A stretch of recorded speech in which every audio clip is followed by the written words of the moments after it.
watch an old video where you explain inner reconciliation. Probably watched it before, but now it landed in a whole different way than the first time. Don't know why, but recently it really started to get more obvious that most of my personality is just a collection of old intrinsic defense mechanisms, intricate defense mechanisms, mostly not appropriate to current circumstances. Still acting it out, most of the time anyway, because it makes me feel really unsafe not to do so. But just knowing that it's not me that's intrinsically defective still changes things quite a bit. Getting a lot easier to watch myself with neutrality and interest, more objectively like an anthropologist. Maybe that counts as mindfulness. That is mindfulness.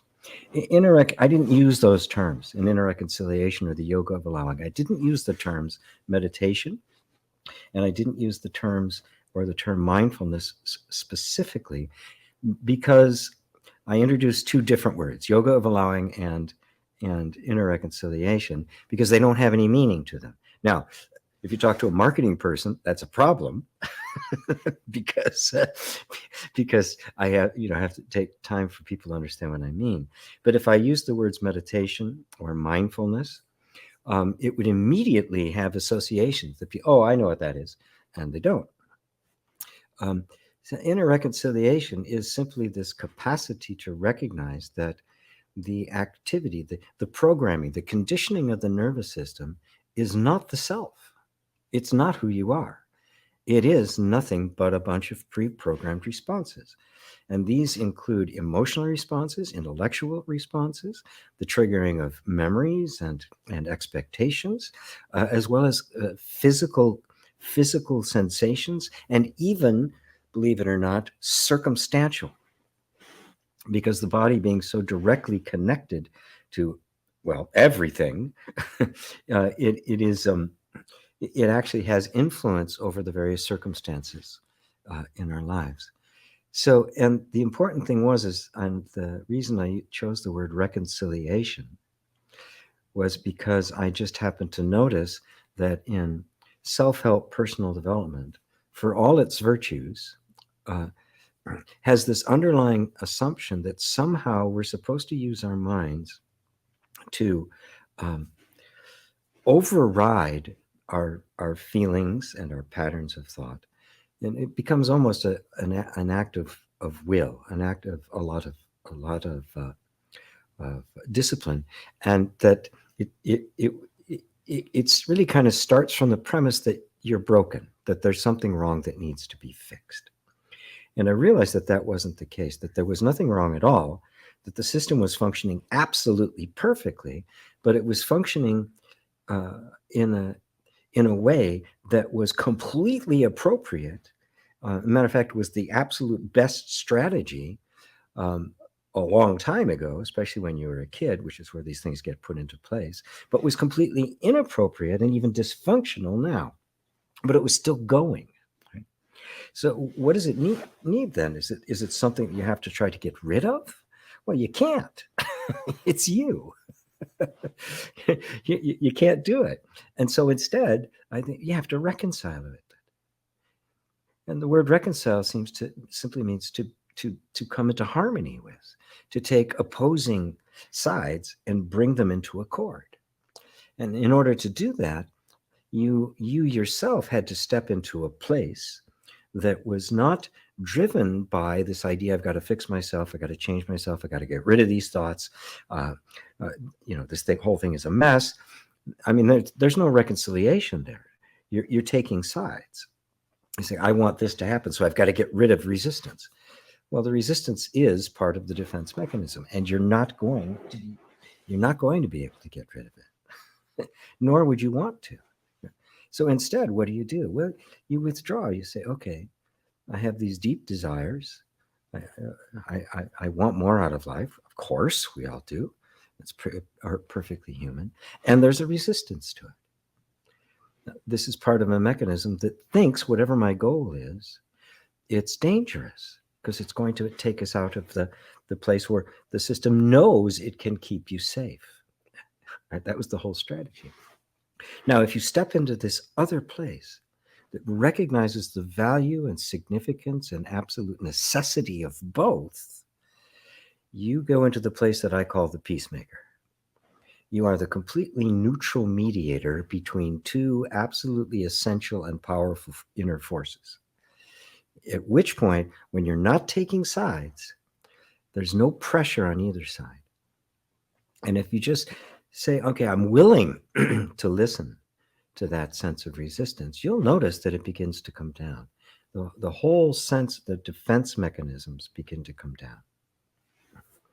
And you find that you're suddenly, there's a sense of calmness that comes over.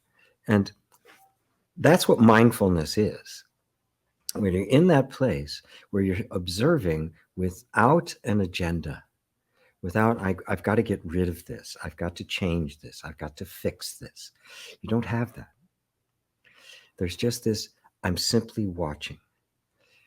Now, this takes practice because the whole system has been trained to get into resistance of resistance, to jump into the mind, to want to fix things, right?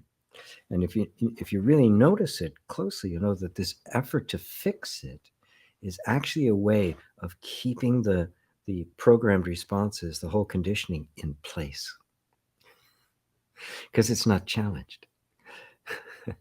This is such a fun world when you get deep into the inner workings of the human heart and the human psyche. So this practice of simply being the loving witness, just pure loving awareness, is something that has to be cultivated over time. We've all been programmed out of that. We've been programmed into resistance, and programmed into resistance even of the resistance. And so this is why it's a reconciliation. You're reconciling all the different piece parts of you, and there's a lot of them, right, that all have their own agenda. And each one of those agendas is absolutely important. There's the sense of safety, obviously, which is very primal. There's the sense of freedom, the desire for self-expression. There's the desire for a sense of identity and functioning in the world. There's a desire for heart connection, for love. There's the need for the capacity to express one's self.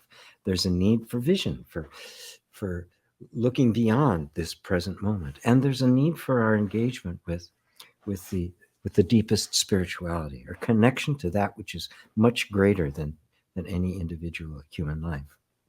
All of those are there, and without this place in the middle that is the peacemaker, there's going to be this competition going on. They're not going to cooperate. And then and you can feel that, right? You can feel that's what the resistance is. So, and as Merck is discovering, it doesn't just happen. It takes some time and practice, right? It's very interesting because, even in Zen Buddhism, which is very non-dual, there's this, yes, awakening is absolutely sudden, right? And there's practice. They're not incompatible. It's not nothing but sudden awakening. I've seen people get stuck in this. It's, as soon as I'm awakened, then everything will be okay. And it becomes this means of avoiding our everyday human life. This is what happens. You find that they're not two. That your humanness and your divinity are not two. They are two aspects of one completely ineffable. You can't even call it a thing. But it's the truth of you. So thank you for that, Merck, and you keep at it.